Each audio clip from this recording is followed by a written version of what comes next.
Mon nom c'est Samantha Puhala et je suis étudiante à l'Université Laurentienne en études françaises en sciences politiques et en droit et justice. J'ai choisi d'étudier à l'Université Laurentienne spécifiquement pour étudier en français à cause que j'ai commencé mes études postsecondaires à l'Université de Western, qui est une institution anglophone. Et donc, je suis venue au Nord spécifiquement pour étudier en français. Les expériences que j'avais comme présidente de l'Association des étudiantes et étudiants francophones de l'Université Laurentienne, ça m'a vraiment démontré à quel point c'est important de mettre en face sur la définition de minorité linguistique.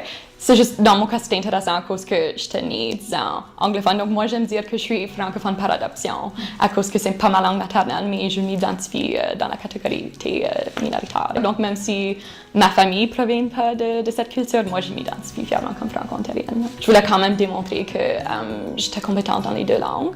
Et donc, il y a une démarche pour obtenir le certificat de bilinguisme, puis ça m'intéressait beaucoup lorsque j'ai entendu de ce processus. Et donc, j'ai suivi un test de compétences linguistiques orales puis écrit.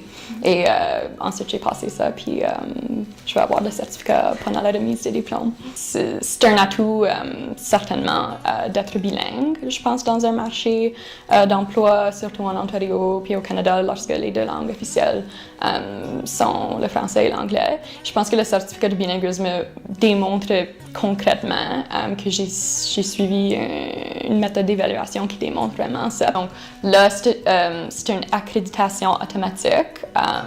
Donc, en deuxième, troisième et quatrième année, si un étudiant étudie dans l'autre langue, donc s'ils étudient par exemple en anglais, puis ils sont capables de passer 15 crédits donc c'est l'équivalent de 5 cours en français, ils vont recevoir automatiquement le certificat. Donc, ça élimine le composant d'évaluation formelle. Je crois que c'est vraiment quelque chose d'extraordinaire que l'Université Laurentienne, on est la seule université bilingue qui a eu la désignation sur la loi sur les services en français. C'est ça, donc c'est un endroit excellent d'avoir le certificat. Je pense que ça démontre quand même les priorités de l'institution et l'importance du bilinguisme.